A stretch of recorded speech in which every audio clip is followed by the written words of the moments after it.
Shalom saudara, salam jumpa kembali dalam kasih Tuhan kita Yesus Kristus. Pertumbuhan rohani seseorang sangat bergantung juga dengan apa yang disampaikan oleh seorang pengkhotbah.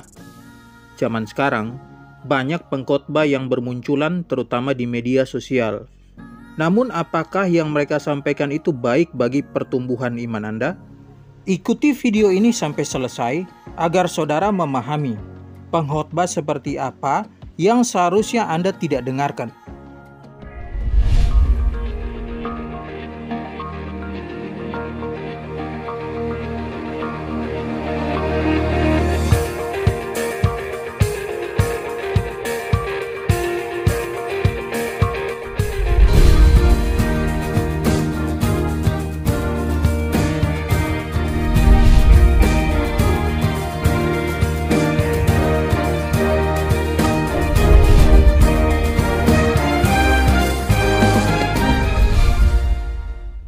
Pertama-tama yang harus saudara pahami adalah tidak semua pengkhotbah yang berkhotbah itu pasti sedang menyampaikan kebenaran kitab suci. Apa maksud dari kebenaran kitab suci? Kebenaran kitab suci ialah kebenaran yang terkandung dalam ayat-ayat kitab suci yang perlu digali atau ditafsir hingga kita menemukan makna sebenarnya dari setiap teks.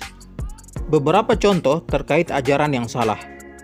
Pertama, hal menghakimi.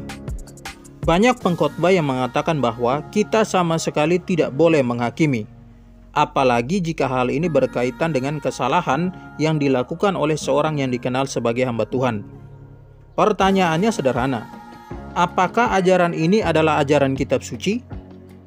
Memang benar, ada beberapa ayat Alkitab yang melarang kita untuk menghakimi seperti ayat-ayat berikut ini.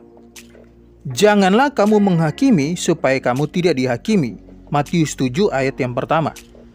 Janganlah kamu menghakimi, maka kamu pun tidak akan dihakimi. Dan janganlah kamu menghukum, maka kamu pun tidak akan dihukum. Ampunilah dan kamu akan diampuni. Lukas pasal 6 ayat 37. Namun saudara, dalam menafsirkan Alkitab, kita perlu juga melihat ayat-ayat lain dengan topik yang sama, yakni tentang menghakimi. Jika menghakimi dilarang secara mutlak, maka bagaimana dengan ayat berikut ini? Janganlah menghakimi menurut apa yang nampak, tetapi hakimilah dengan adil. Yohanes pasal 7 ayat 24. Ayat yang satu memberi perintah untuk jangan menghakimi, tapi ayat yang lain juga memberi perintah hakimilah dengan adil. Kita tidak boleh hanya mengikuti satu perintah dan mengabaikan perintah yang lain terkait menghakimi ini. Kedua perintah ini harus dijalankan. Nah, dalam Yohanes 7 ayat 24 tadi dengan jelas menyatakan kepada kita, menghakimi itu diperbolehkan, namun dengan catatan harus adil. Jadi, yang tidak diperbolehkan adalah menghakimi secara tidak adil. Jika demikian, maka ajaran tidak boleh menghakimi sama sekali bukanlah ajaran kitab suci atau kebenaran kitab suci. Saudara-saudara, menghakimi adalah menyatakan salah atau benar. Contohnya, jika hakim memutuskan salah, maka terdakwa dihukum. Dan sebaliknya, jika hakim memutuskan tidak bersalah atau benar, maka terdakwa bebas dari hukuman. Jadi, saat kita mengatakan jangan menghakimi, maka itu adalah sebuah penghakiman. Karena kita menganggap atau memutuskan bahwa menghakimi itu salah. Hanya saja sangat disayangkan, banyak orang yang menyebut diri mereka sebagai hamba Tuhan yang rajin mengajar, tapi tidak pernah belajar logika. Sehingga pada akhirnya pernyataan mereka menyerang mereka sendiri. Yang kedua, motivasi dalam memberi. Mungkin saudara pernah mendengar seorang pengkhotbah yang seringkali berkhotbah dengan topik memberi bagi pekerjaan Tuhan. Apa saja isi khotbahnya? Salah satu isi khotbahnya adalah jemaat didorong untuk memberi bagi pekerjaan Tuhan agar hidupnya diberkati berlimpah-limpah. Contohnya, jika kamu ingin keluargamu diberkati, bisnismu lancar, dapat proyek besar, dijauhkan dari segala sakit penyakit, maka kamu harus memberi. Beri yang terbaik bagi pekerjaan Tuhan. Sekilas hal ini terlihat seperti kebenaran.